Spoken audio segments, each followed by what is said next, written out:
All right. Welcome back to the channel. Deontay Wilder is laying into Anthony Joshua and Andy Ruiz over this fight.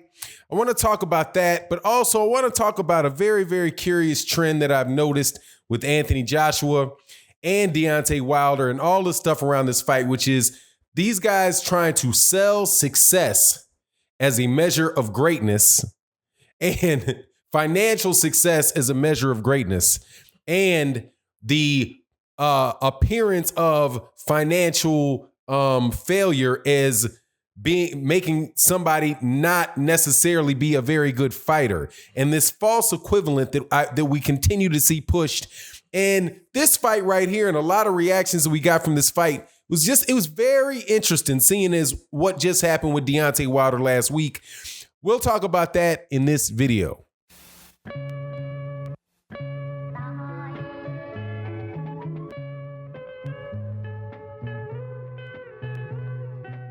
All right, welcome to the channel, subscribers. If you are not subscribed, please subscribe and hit the bell icon so you can be notified of when we release more videos. Also, thank you so much to everybody in the channel members, the people that support, and the Patreon community. We got a new video coming up today. And also to the people that come by the live streams, OG Boxing Talk Sunday mornings with myself, Blood, KQKC, Trap House Boxing, and Curtis Anderson.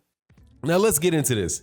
Deontay Wilder is critical of Anthony Joshua, and I think critical for some good reasons. But so specifically what he talks about was he talked about Anthony Joshua and saying, you know, that Anthony Joshua pretty much just did a Klitschko move, and that he really didn't push and try to take it to Andy Ruiz and take it to the champion, which ironically, and people have, you know, pointed this out on YouTube, you can see it up on Twitter, the same criticism that Deontay Wilder has for Anthony Joshua about not going after and trying to stop the champion was the same criticism that Anthony Joshua had for Tyson Fury for not trying to go take the belt from the champion of Deontay Wilder, right? So they point out a little bit of a hypocrisy from Anthony Joshua, and I think those are reasonable criticisms from the people that put that out there. Now, personally, I believe that Anthony Joshua did what Anthony Joshua was supposed to do. You guys got to go in there and get a win.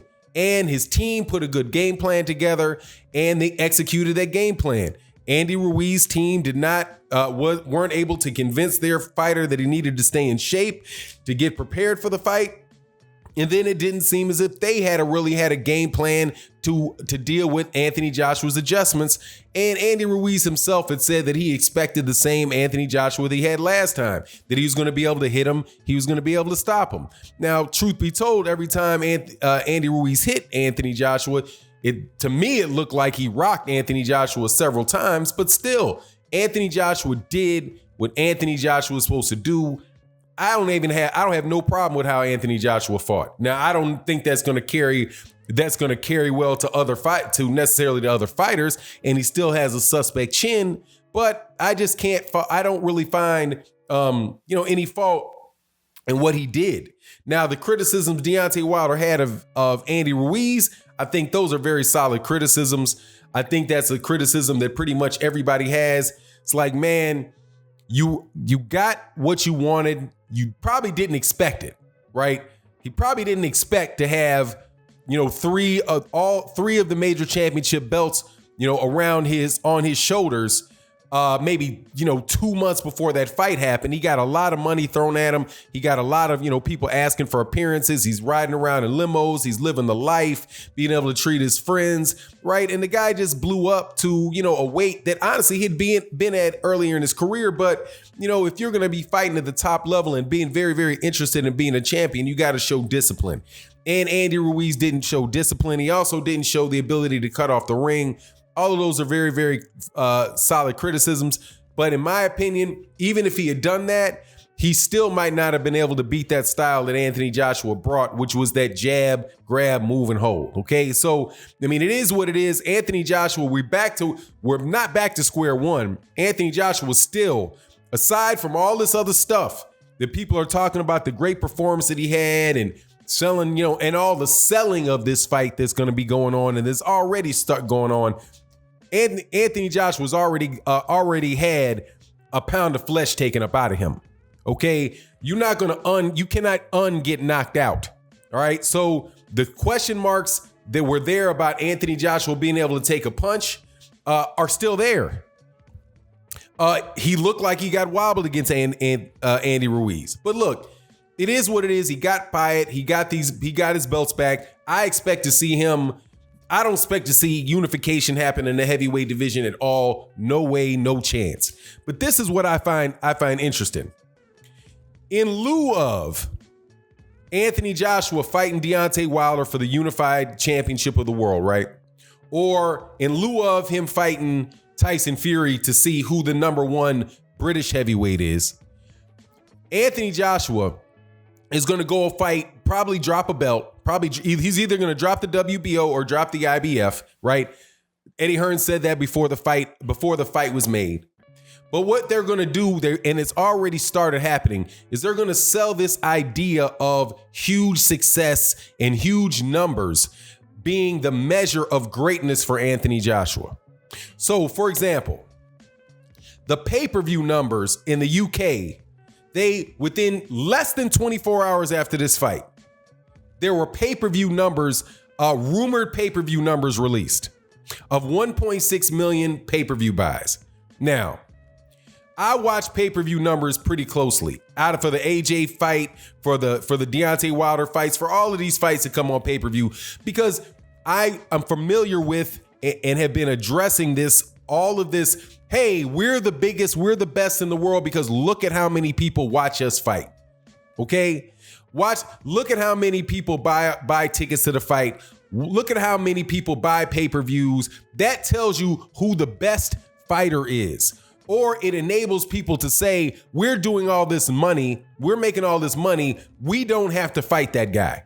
Yes, Canelo Alvarez is making up more money and he's selling more tickets and he has the potential to do more pay-per-view than Jermall Charlo, so he doesn't have to fight Jermall Charlo. Jermall Charlo has to find some way to become as big to sell as many pay-per-view tickets and as many tickets to his fights as Canelo Alvarez does. Otherwise, he doesn't deserve the fight. Meanwhile, Canelo Alvarez goes and fights a bunch of other people that don't have those numbers either, and his fans are happy. But if you see what I mean, it's like you hiding behind your numbers. And in many instances, and matter of fact, in all these instances, whether it's Deontay Wilder, Anthony Joshua, Canelo Alvarez, Floyd Mayweather Jr., all we're ever given is the rumors of what the numbers are. Now, take, for example, Anthony Joshua. We have a number, 1.6 million, given to us less than 24 hours after the fight. DAZN says this did many more views than the fight with Gennady Golovkin, right? Than the first fight with Anthony Joshua and Andy Ruiz. Now, I don't have any reason to doubt that any of that is true, but to have those conclusions drawn and ready for public consumption less than 24 hours after the fight, to me seems like they're selling the idea of success, and success being the ends of it, right? So we know we're the greatest heavyweight in the world. We know that everybody has to bow down and wait for Anthony Joshua, and Anthony Joshua does not have to fight Tyson Fury. Anthony Joshua does not have to fight Deontay Wilder, because look at these huge numbers. Now, I go to Barb, right? Now, every other number that has been given for Anthony Joshua pay-per-view numbers in the UK because Sky does not release them, just like Fox does not release them, just like Showtime does not release them, just like ESPN doesn't release them. These numbers are, it could be, these are estimates from inside sources for everything. So nobody knows any of the numbers. But the numbers that are calculated on Barb are the ones that go on Wikipedia, the one that people typically use, even though admittedly, and I'm saying Barb admits this, that they aren't accurate. It's an approximation that comes out of a certain number of houses, and they have a calculation that they use for that.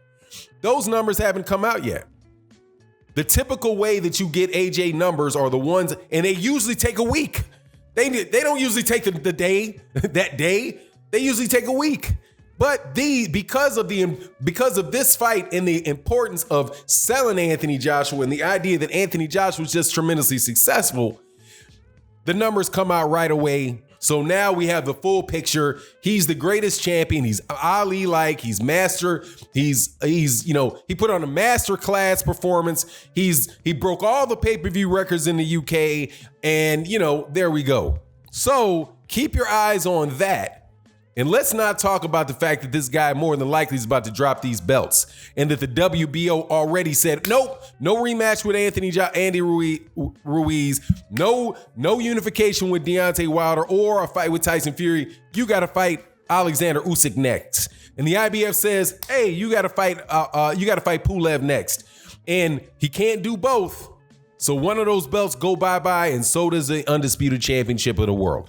Anyway, that's my take on it. Let's have intelligent conversations and in the comment section, not any of this, Deontay Wilder lost to Tyson Fury nonsense for a fight that happened last year, and BoxRec record ain't changed yet. Okay, he's still a champion. It is what it is. Let me know what you think in the comment section. And with that, I'm out. Peace.